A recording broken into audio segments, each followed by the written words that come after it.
one of these networks, but it's fully loaded on another one and you feel stuck. Well, with Patriot Mobile, you can make that switch at any point in time.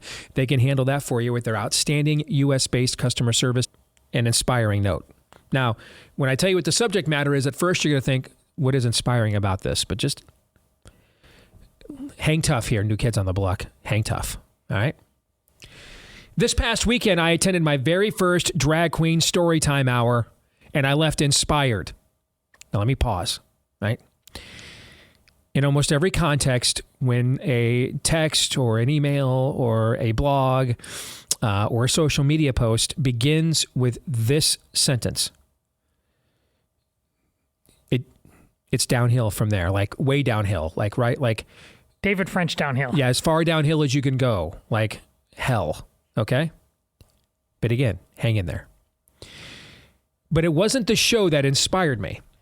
Rather than polluting the minds and souls of innocent children, the drag queens and other demonic performers read their stories and performed their acts before a solemn, resolute, and prayerful crowd of adult Christians. Listen to this, guys. This is one of the most badass things I have seen in my whole career. Not just on this issue, like in my entire career. This is as badass as it gets. To be sure, these good Christians came to the event not to be entertained, but to stand in the gap between those who want to drag all kids into their own demonic realm and the innocent children dragged to such a wicked event by their sick moms. Here's how it went down. After the announcement of one of these drag queen storytime hours to be held at the Marshall Public Library in Pocatello, Idaho, on a Saturday in February, several pastors of different churches and denominations organized a coalition. How good and pleasant it is when we dwell together in unity and praise the Lord, the psalmist says. Several pastors of different churches and denominations organized a coalition of willing grown-ups to come early, occupy all the seats, and stand between the pedo groomers, perverts on the stage and their targets, the innocent children. When my wife and I arrived a full 30 minutes before showtime, all but 4 seats were occupied. And soon every seat and much of the standing room was taken entirely up by this Christian army. A few minutes later, 2 woke moms squeezed into the back of the room with 4 kids in tow. The show was about to begin when one of the moms not so quietly complained to her children how sad it was for them to not be in the front and how difficult it was for them to sit all the way in the back. She entirely missed the point. 2 minutes into the show, as planned, one of the pastors explained to the library director, listen to this, guys. This is only getting better, man. This is as badass as it gets. And now... okay? That was just the first wave, okay? That was just the first wave. Now comes the heavy artillery. Listen to this. This is... do we have Rocky music? I mean, this man right here, okay? 2 minutes into the show, as planned. As planned. As planned. They had a plan. One of the pastors explained to the library director how the maximum occupancy of the room was clearly violated by the crowd size. The director, a well-trained bureaucrat, was forced by his own rules to clear the room of all of those not seated, including all the woke moms and their kids in the back who didn't have seats. The moms and woke supporters were forced to therefore leave the event. This has got to be a freaking movie, man. Are you kidding me? There were 10 to 15 other children who never even made it into the room in the first place. Kids would not be partaking of any of this debauchery. The performers, void of any child targets or their parents in the room, nonetheless persisted in their show. They were not happy, but I guess they stupidly and arrogantly thought that they could teach the Christian crowd a thing or two about their sickness. Their 2 book readings and 1 ukulele sing-along were met with silent, defiant defenders of values and God's commandments. The audience did not applaud. Aaron, get me some cigarettes. Okay. I mean, this is the hottest thing I've ever read in my life right here. And when this is done, I'm going home to find out what the wife is doing. Okay. The audience did not applaud, did not sing along, did not participate. Instead, they quietly read their Bibles, bowed in prayer, and thereby peacefully protected children. It was inspiring. Yeah, it is. I'm reading this like for the fourth time, and I'm fired up like I'm reading it for the first. It was spiritual. Despite the demons reading and relating immoral and vile alternatives to God's law, the warmth and comfort of God's love filled the room and overpowered them. I was deeply moved. Our cause, God's cause, requires action and dedication. As you mentioned last week on your show, do not call out the demons unless you are ready and committed to take the battle to them down with your swords. Showing up to these battlegrounds will give us small wins at first, but it will also embolden the demons to build their forces, sharpen their tactics, and increase their fervor. We need to overpower them. As Elisha said to his servant when it looked like they were facing an insurmountable army, fear not, for they that be with us are more than they that be with them. Elisha asked the Lord to open his servant's eyes so that he too could see the multitudes of horses, chariots, and warriors standing at the ready to win the day. We are in a war. It is indeed crazy versus normal. That was Sarah Huckabee's line last week. Better put, it's demonic versus God-fearing. We should be comforted by Elisha's account.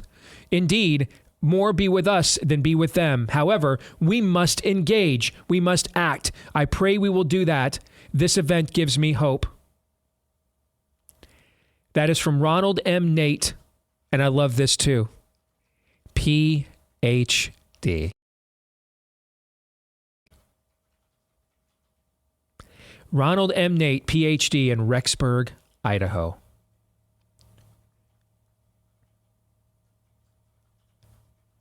That is...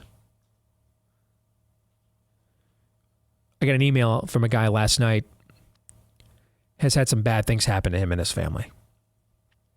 And there's no justice from this earth for those things. And he's like, I need some encouragement, man. Normally, you're trying to encourage guys to stand up. I need some encouragement not to act out because I really want to get blackpilled really bad, which I know would be bad and make everything worse. But I just don't know where to channel all this frustration, all this anger at this injustice. And I wrote him back about meekness and a lesson that I had to learn about what meekness is. Power under control. Meekness is not weakness. It is power under control.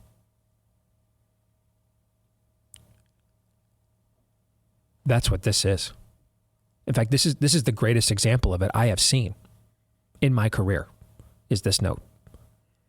This is every shade of badass. Nobody got angry.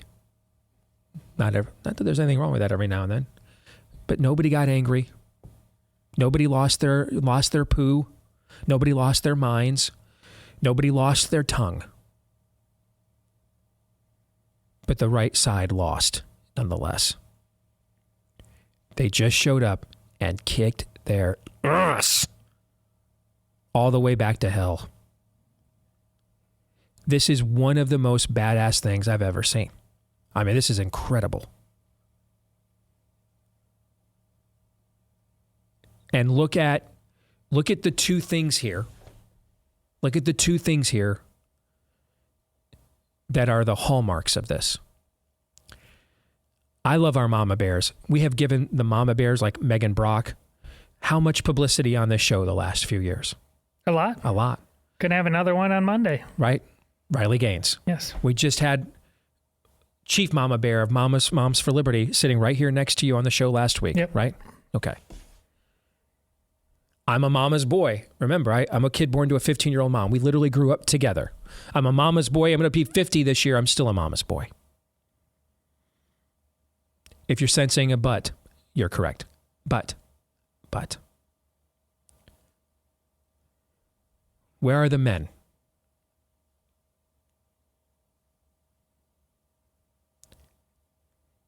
Here, the men act The men act. The men act. The men act. The men planned. The men planned. The men planned.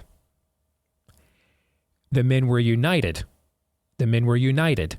The men were united. The triple braided cord is tougher to break. Hey, every now and then, someone needs to go full Telemachus, okay? Just one guy up against the entire crowd and saying, in the name of Christ, forbear. There is a time and a place for that. So if you're thinking of being that guy at your next school board meeting, by all means, don't let me sound like I'm stopping you, because you are desperately needed, okay? But you know what's even better than one guy saying in the name of Christ, forbear? What do you think's better than even one guy saying it? More guys saying it. And more of them saying it together. How good and pleasant it is when we dwell together in unity. Not fake unity, not Hawaiian shirted, skinny jeans, pleated sweater vest unity. Real unity.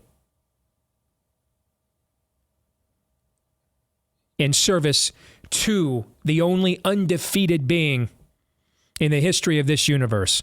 In service to the only one who holds the key to death and Hades. The only one who walked out of a tomb, who rolled his own stone away and walked out in the ultimate boss, how you like me now. That kind of unity. The men acted. The men planned. And the men acted and they planned together.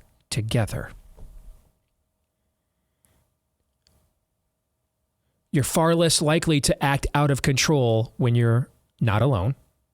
You're far more likely to show meekness and not just straight up vitriol when you plan. This is, I don't know, man. Ron's a PhD. I'm guessing that doesn't stand for pothole digger. Okay. All right. So, I mean, I don't know. Maybe some of these guys are librarians. You know, maybe most of these, I don't know how many of these guys can change their own oil. I can't. Okay. It's not about any of that stuff.